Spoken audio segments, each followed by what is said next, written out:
وبعدها بيقول لوفان لشاو فاي بالتحول لحالة روح الضوء والاتحاد مع شاو يي، وبعدها بينطلقوا للمعركة، وبيقول لوفان لشاو يي بحمايتهم، وبعدها بيقرر لوفان تسلق شجرة التنين الطائر، وهنا يستعد التنين وبعدها بيتحدوا، واللي بيرفع من سمات شاو يي بسرعة هائلة. وقتها بيفكر لوفان مع نفسه وبيقول إن مع إضافة حماية الروح وسمات السلالة للشاو يي ارتفعت قوة شاو يي ل26,000. وبعدها بيقرر الصعود للشجرة المقدسة، وبعدها يفعل الهام التنين على شاو يي، وبعدها ترتفع قوتها ل30,000. وهنا بيهجم التنين بقوات نارية ساحقة عليهم، ولكن بيقول لوفان للشاو يي بعدم القتال، والشاو فاي تهتم بالأضرار. وهنا بتفعل شاو فاي امتصاص الضرر وبتصد جميع هجمات العدو، وبمعنى أصح تمتص هجماتهم. وبعدها بيقول لها لوفان شياو فاي حان الوقت. وهنا بتهجم شياو فاي بصدمة الطاقة على التنانين، واللي بيخلي التنانين يفقدوا الوعي ويسقطوا للأسفل. وجيان بينج مصدوم من هذه المهارة، بيقول لها لوفان إن حماية الروح لا تجعل شياو فاي بلا ضرر فقط، ولكن يمكنها أيضا تراكم الضرر لرد الهجوم، ومع كونها من سلالة التنانين يتضاعف التأثير. يعني حاجة عظمة من الآخر. وجيان مصدوم من هذه القوة الساحقة. وفجأة بتهب الرياح عاصفة قوية، وبيظهر قائد التنانين وهو تنين فولاذي بالمستوى 6 نجوم، وده زعيم خطير جدا. وهنا بيهجم عليهم بطعن العظام الصلب، واللي بيخفض من قوة خصومه. وبعدها بيهجم على شياو يي، واللي بيخلي جان تشعر بالخطر، وبتقول لبطلنا ان هما لازم يساعدوا شياو يي. ولكن بيقول لها لوفان ما تقلقيش، وبيقول لشياو فاي استعد لتفعيل ضربة الروح. وهنا بتفعل سلالة التنين الزمردي وتأثير الروح على شياو يي، واللي بيكسبها قوة هائلة ويستعد للهجوم على التنين الفولاذي. وبعدها بيفعل لوفان الهام التنين، وهنا التنينين بيهجموا على التنين الفولاذي بكل شراسة وبيقطعوا دراع التنين الفولاذي. فبيهجم التنين الفولاذي على لوفان وجيان بينج، فتستعد جيان للهجوم وبتهجم عليه بانفجار الكرامة الشرير، ولكن هجماتها لم تؤثر فيه إطلاقا.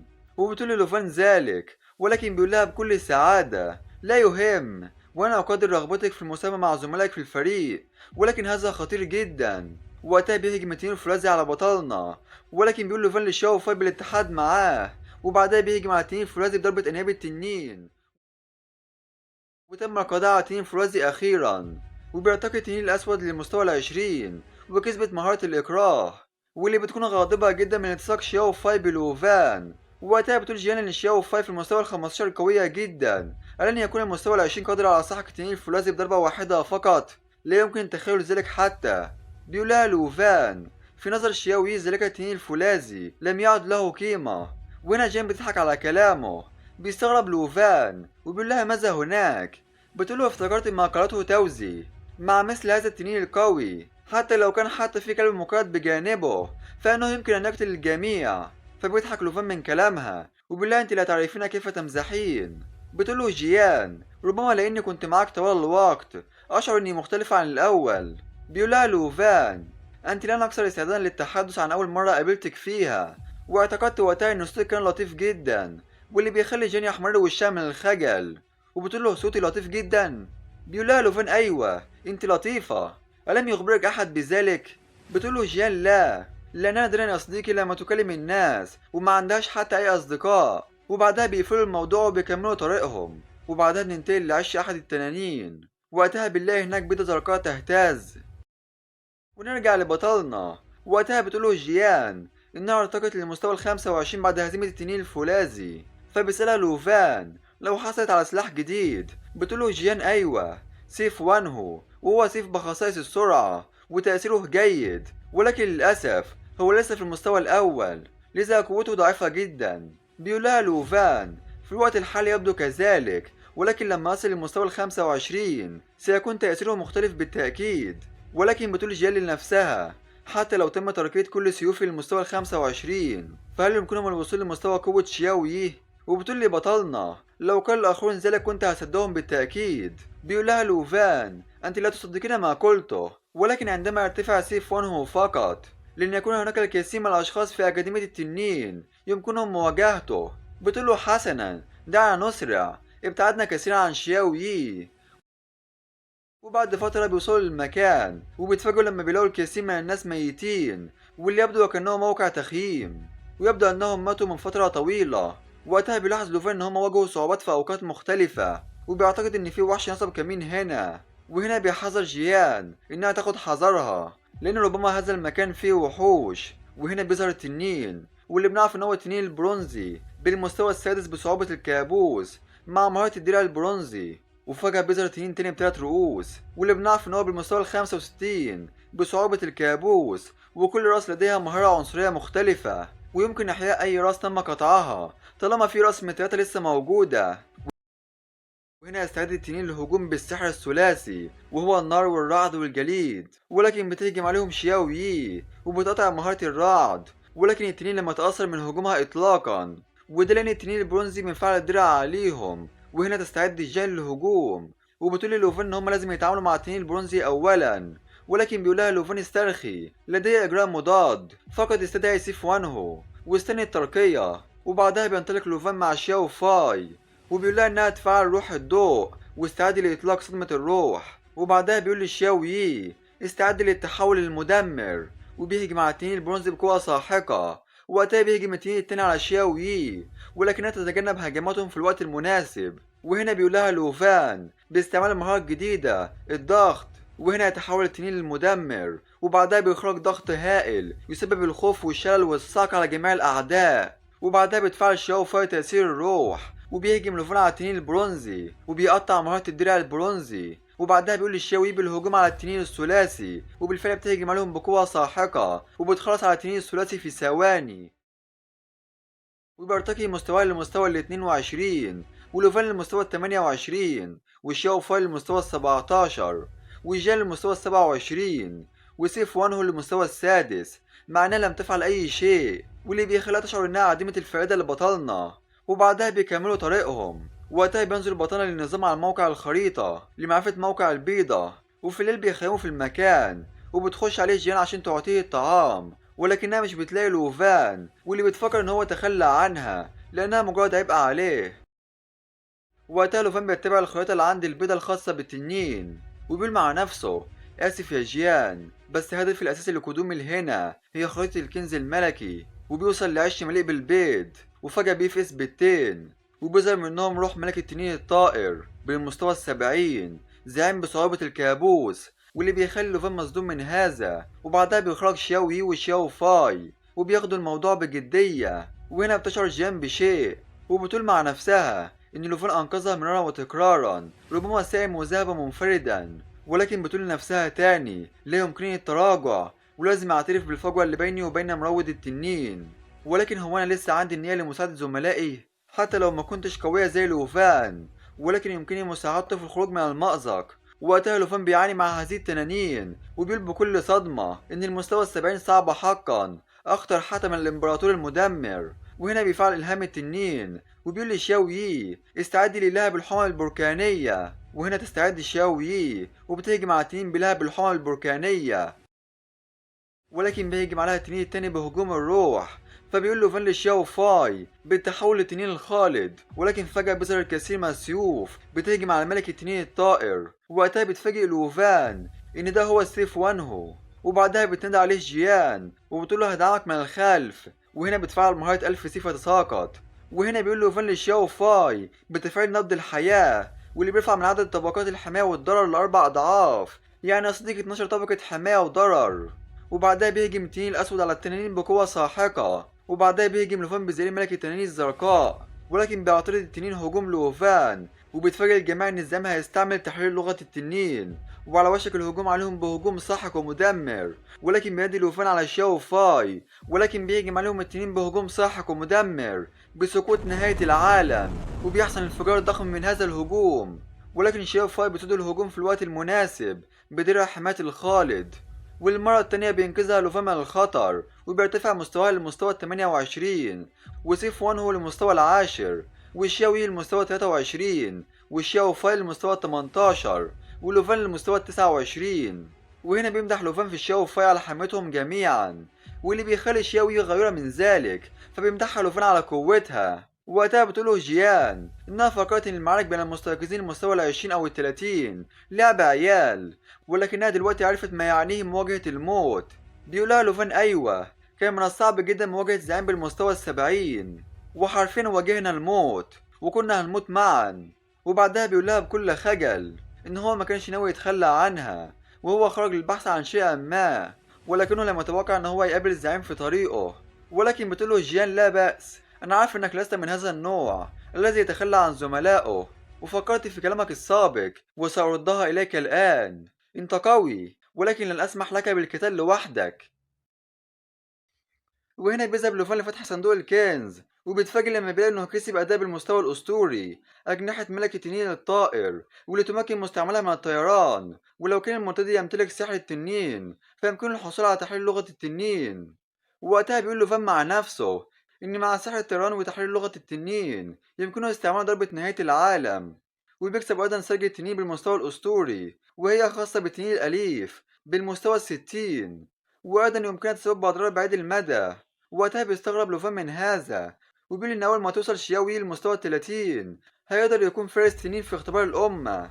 والجائزة الأخيرة هي نهاية عظام لاستدعاء التنين، واللي يمكنها إخراج ملوك التنين الطائرة التوأم، واللي هم يعني نفس الزعماء اللي بطلنا هزمهم، ولكن يمكن استخدامها لمرة واحدة فقط. ووقتها بيقول لوفان إنها أداة رائعة حقا، ولكن من المؤسف إن يمكن استخدامها مرة واحدة فقط. وبعدها بتسأله جين لو كان انتهى من الحصول على المكافآت. ووقتها جين متفاجئ من شيء وبتشاور لوفان عليه.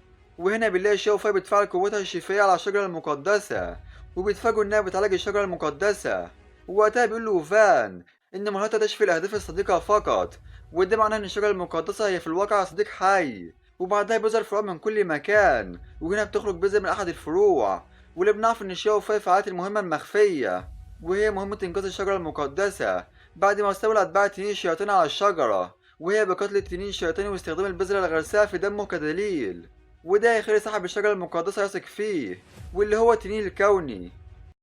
وبالفعل بياخد لوفان البذرة، وبيقول إن أكيد التنين الشياطيني قوي جدا، وبما إن المهمة ليس لها حد زمني فبيقرر تركها الآن لحد ما يرفع مستواه للمستوى الستين، والانتقال للمرحلة التالتة أو للمستوى التسعين، والانتقال للمرحلة الرابعة قبل إكمال هذه المهمة.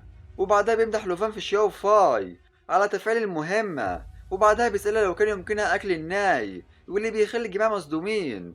فبيعرفهم لوفان إن شياو فاي يمكنها أكل المعدات واستيعاب قدراتهم، وبالفعل بتاكل شياو فاي الأداة، ويمكنها الآن استدعاء ملك التنين التوأم في أي وقت. وأصبح الحيوان الأليف الخاص بشياو فاي، واللي بيخلي جيم مصدوم من قوة لوفان الساحقة، واللي بيزيد بسرعة هائلة.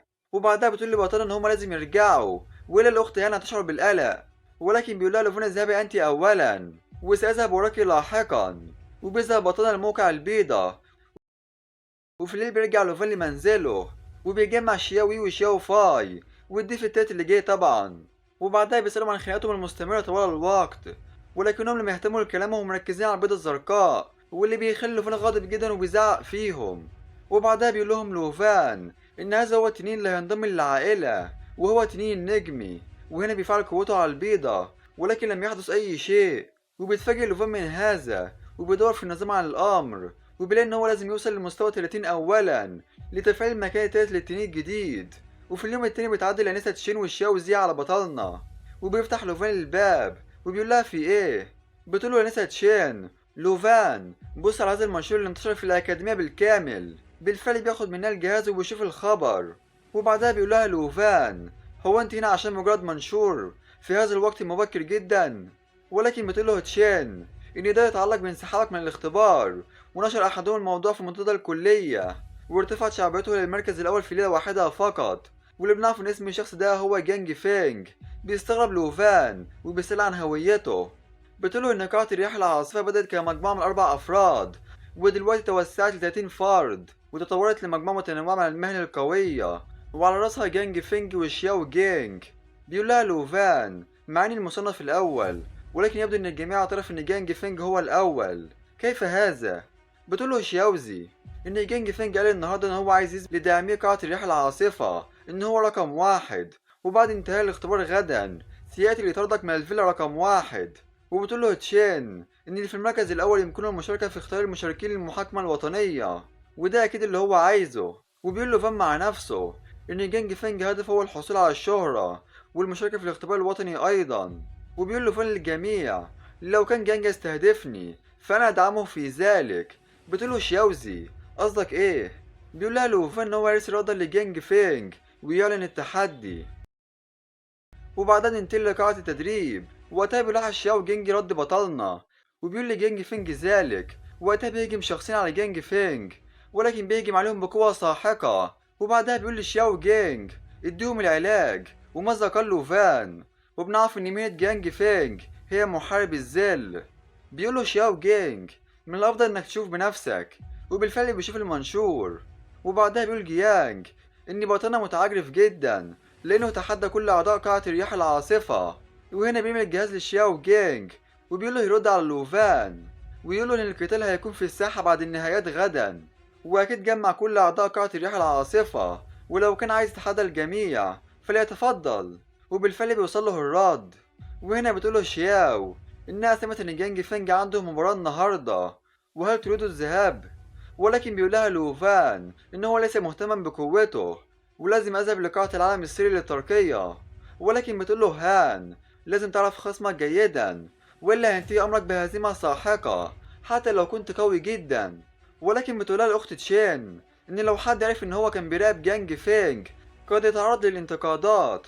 ولكن بتقولها هان يمكنه التنقل للذهاب. وبالفعل بيذهب بطلنا للمعركة، وبعد فترة بيبدأ الاختبار. ولكن بطلنا بيمل من هذا وبيذهب من المكان. وبعدها بيذهب نائب المدير لعند المدير، وبيسأله لو كان عارف بكل المواضيع اللي حصلت في الكلية، وهي عن لوفان وجانج فينج. ولكن بيقوله المدير إنها أمور صغيرة ويمكن لجوهان التعامل معاها، لذا لا داعي لإخباري. ولكن بيقوله يتشاور بكل توتر مع قوة لوفان الساحقة. أظن إن لازم على الكلية إيقاف هذا القتال، وأنا قلق جدا من اتخاذه أي إجراءات. بعد كل شيء تشين تيان لسه هيتعافى من إصاباته.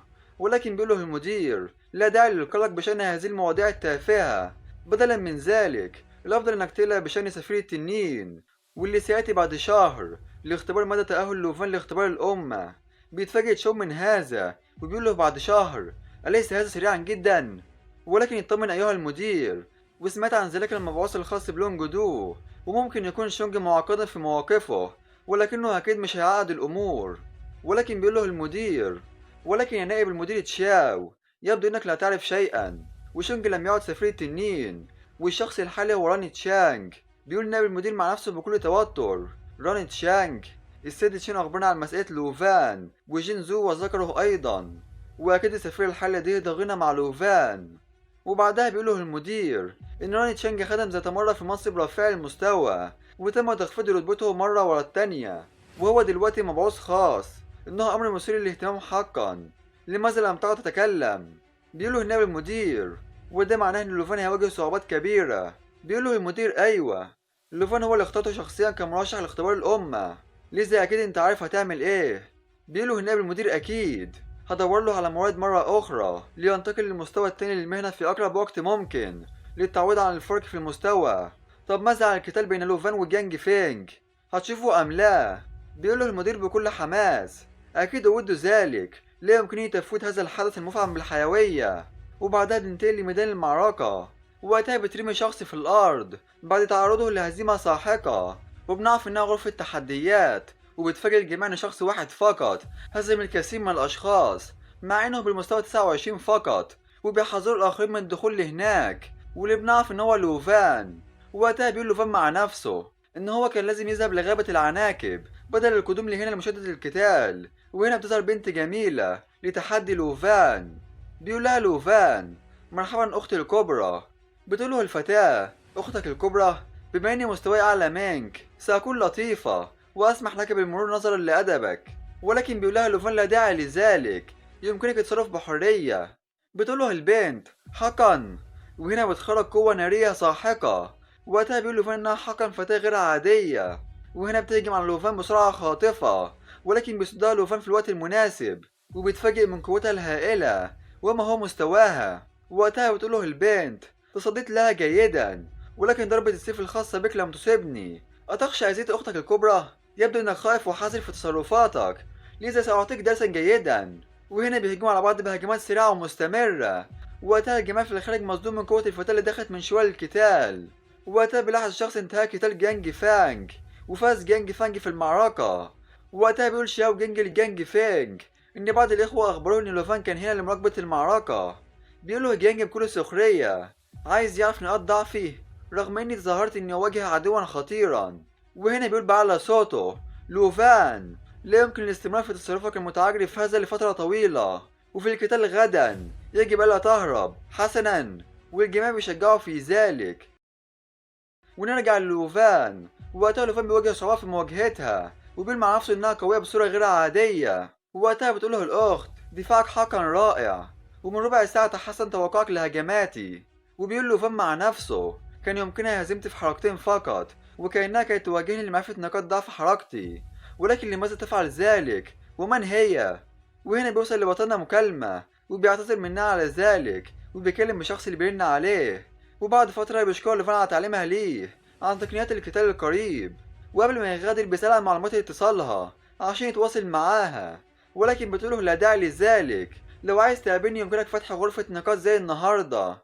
وقتها بيقول لوفان مع نفسه: لا تبدو هذه الفتاة كطالبة، ليس بسبب عمرها فقط، ولكنها كانت على وشك هزيمتي. أهي معلمة؟ هو في معلمين زيها في كلية لونج دو؟ وهنا بيكسب لوفان 100 نقطة، وبيتفاجئ لوفان من هذا لأن ده معناه إنها اعترفت بالهزيمة. وهنا بيظهر بطلنا اللي خرج بسرعة وبيدور عليها، ولكن لا أثر لها. وهنا بيظهر الأخت هان والأنثى تشين واللي بينادوا على لوفان. وفي اليوم التاني وفي ساحة المعركة، وقتها بيلاقي قاعة الرياح العاصفة في انتظار بطلنا، وبيتفاجئ جانج فينج إن بطلنا لم يظهر بعد، واللي بيفكر إن هو لما يجروا على الظهور. ساعتها يذهب جانج فينج لعنده لفيلا رقم 1 من أجل يطرده منها. وهنا بيظهر لوفان وبيستعد الجماعة للقتال. ووقتها بيعتذر لوفان عن تأخره، بيقوله جانج فينج: أنت بتحاول الظهور بطريقة مثيرة للاهتمام، أليس كذلك؟ بيقوله لوفان: لم أتأخر، الوقت مناسب تماما، مع اني لا اعرف قوة هذا الفريق، ولكن بما انكم جميعا هنا سأواجهكم جميعا معا. بيغضب واحد منهم على غرور بطلنا، ولكن بيوقفه جيانج فينج.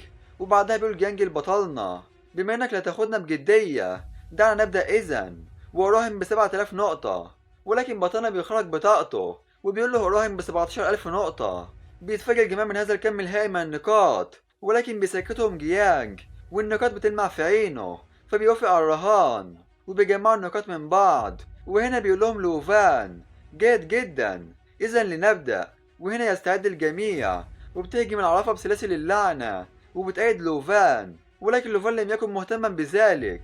وهنا الجميع بيهجموا عليه بقوة ساحقة، ولكن لوفان بيكسر السلاسل بكل سهولة.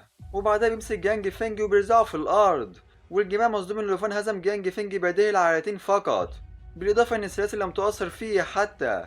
وهنا بتهجم الساحرة بسحر تصلب، واللي يمكنه تقليل حركته وسرعة هجومه ب75%. وبعدها بيهجم الجميع عليه، وبيحصل انفجار ضخم من قوة الهجوم، ولكن بطلنا بيصدهم جميعا بسهولة شديدة، وبيقول لهم بكل سخرية: انتم بتسموا هذه معركة؟ والساحر مصدوم من هذا، وازاي هو لم يتأثر بأي شيء من هذا؟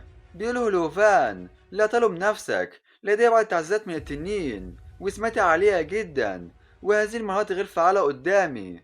وهنا بيغضب جانج فينج جدا وبيهجم عليه بأقوى مهاراته.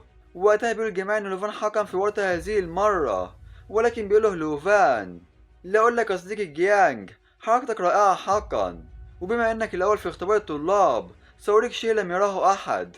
وهنا بيخرج شاوي بشكلها المدمر، وبيوقف هجوم جانج فينج بسهولة شديدة، واللي بيخلي الجميع مصدوم من هذا التنين الساحق، وبيهرب الجميع بسرعة من هذا. وقتها جانج فينج مصدوم من قوة لوفان، وبيقول مع نفسه بكل صدمة إن هو مختلف عن شين تيان تماما وهذا الكائن الأسطوري. وهنا بيقوله لوفان بكل سخرية: جيانج فينج، لا تهرب من فضلك، وهجوم المضاد قادم الآن، واللي بيدمر الجميع حرفيا وبسبب تأثير الشلل والخوف والدوار. ووقتها بيقول جيانج مع نفسه: مستحيل الفوز عليه، وبيسقط الجميع أرضا. وهنا بطلنا بياخد النقاط منهم، ووقتها بنلاقي شخص كان بيصوره وهو ساقط أرضا. وبعدها بيذهب بطلنا لغرفة النقاط وبيكلم الجماعة على الهاتف وبيقول لهم إن هو ربح الكثير من النقاط وهيشاركها مع الجميع لما يرجع لهم. وهنا بتظهر الأخت الكبرى وبيقول لها لوفان: أنت هنا حقا. بتقول له الأخت الكبرى: أنا مشغولة قليلا، بالمناسبة أنت لا تنظرني على وجه التحديد، أليس كذلك؟ بيقول لها لوفان: حسنا، التحدي مع الآخرين ليس مثيرا، ولكن التحدي معك فقط هو ما يضيف قيمة للتعلم.